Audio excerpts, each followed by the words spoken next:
Assalamualaikum warahmatullahi wabarakatuh. Halo, apa kabar teman-temanku semuanya? Dimanapun kalian berada, semoga dalam keadaan sehat walafiat. Amin, amin ya Allah ya Rabbal alamin. Dan Ibu Warung juga di kesempatan kali ini lagi sehat walafiat. Dan ini baru pulang belanja. Terus mau kita langsung unboxing saja seperti biasa ya. Ini kegiatan Ibu Warung sehari-hari setelah pulang belanja, yaitu unboxing barang dagangan untuk kebutuhan dagangan warung. Ini tadi belanjanya habis 905.000, kalau nggak salah ya, 900, pokoknya di bawah 1 jutaan tanpa beli beras. Hari ini tuh kebanyakannya jajanan. Oh ya, kemarin juga saya nggak belanja karena sekarang ini sering hujan ya, jadi saya belanjanya 2 hari sekali, nggak tiap hari ya.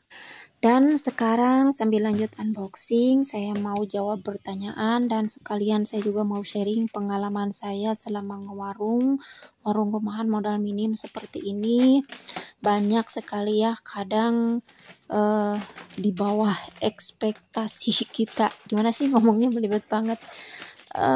Pendapatannya, soal pendapatan di warung itu ya kadang juga besar ya, kadang juga kecil gitu, sampai saya juga sering ya, sering banget sih juga enggak pernah, sehari itu kadang dulu pernah pertama kali itu sampai hampir gimana putus asa ya. Paling kecil pendapatan saya itu 150.000, itu dulu banget. Pernah ya, sampai saya juga sedih kadang, tapi ya kesininya alhamdulillah. Dan kemarin juga pernah sehari itu saya hanya dapat 280.000. Nah itu ya, jadi menurut saya itu triknya supaya omset gak menurun terus. Satu, warungnya itu jangan sering ditinggal-tinggal. Kalau otomatis kan kalau ditinggal itu, kalau nggak ada yang gantian jagain warung, pasti warungnya ditutup kan, seperti saya sendiri. Kalau saya pergi belanja itu warungnya ditutup. Nah, yang keduanya juga itu kalau omset nggak mau omset menurun, usahakan barang dagangan di warung itu harus komplit ya, walaupun jumlah variannya sedikit-sedikit. Contohnya mie instan, misalkan kalau di warung kita ini mau menyediakan 10 macam mie instan. Nah, jadi apalagi kalau yang modal minim seperti saya ya, dan ini juga trik yang saya pakai sehari-hari kalau saya berbelanja. Beli mie instannya itu nggak pernah dus-dusan, karena uangnya dibagi-bagi untuk beli barang yang lainnya.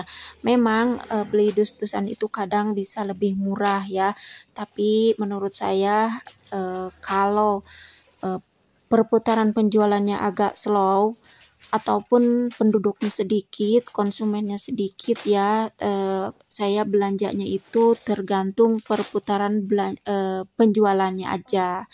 Dan saya juga barangnya ingin sekomplit mungkin ya. Jadi misalkan kalau beli mie instan dari 6 macam itu, saya belinya 5 bungkus.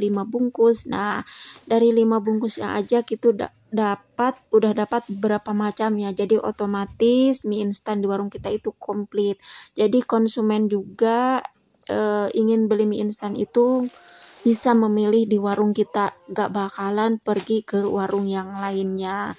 Dan begitu juga untuk bumbu masakan atau jajanan anak-anak, saya usahakan itu komplit walaupun jumlahnya sedikit. Nah, maka dari itu saya belanjanya kadang masih memakai belanja sistem harian ya, kadang tiap hari pergi belanja atau tergantung habis barangnya aja ya. Tapi tentunya yang tersebut habis, saya cepat-cepat pergi belanja aja ya, jangan sampai nanti pas pelanggan atau konsumen datang ke warung kita barangnya nggak ada.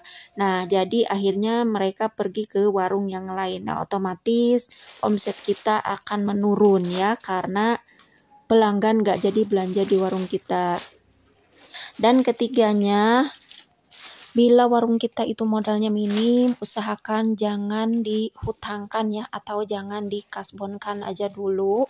Nah, kita bisa ngasih penjelasan ke konsumen kalau modal kita itu minim, kecuali kalau kita itu gak enak hati ya, seperti saya suka gak enak hati kalau ada orang yang mau kasbon itu ya saya kasih aja dengan jumlah tertentu aja, tapi tidak untuk gas, pulsa, dan beras. Yang 3 macam itu tidak bisa saya kasbonkan karena modalnya aja besar, keuntungannya sedikit. Nah dari itu poin utamanya itu 3 macam itu ya, jangan warungnya jangan sering ditinggal, kecuali kalau ada yang gantian jagain warung ya, dan juga usahakan barangnya sekomplit mungkin walaupun jumlah variannya sedikit, dan juga usahakan biasakan konsumen kita itu gak ngutang sama warung kita ya. Memang susah sih itu karena kadang udah jadi kebiasaan ya. Nah mari kita lanjut balik lagi ke unboxing. Nah ini ada gula merahnya, saya beli 1 bonjol. 1 bonjol itu ada 4 batang gula merah ya. Dan ini ada telur. Untuk telur saya masih beli kayak gini. Ini tadi saya belinya 2 kilo saja karena masih ada di warung. Karena seperti biasa saya itu nggak nyetok telur banyak-banyak ya, ataupun barang yang lainnya juga. Apalagi telur ya yang rentan, nanti takutnya telurnya berubah apa gimana ya. Jadi tadi saya telurnya hanya beli 2 kilo karena masih ada. Nah ini untuk minyak curahnya juga sama, hanya beli 2 kilo. Ada ikan asinnya juga beli 1 kilo dari 2 macam. Ada terigu, ada gula putih, ada kerupuk udang, kopi perkopian juga, mie instan, jajanan. Kebanyakan hari ini tuh jajanan ya, ada 2 dus minuman juga. Nah ini untuk kerupuk sama ikan asin nanti terakhir setelah unboxing saya packing, terakhiran aja nanti.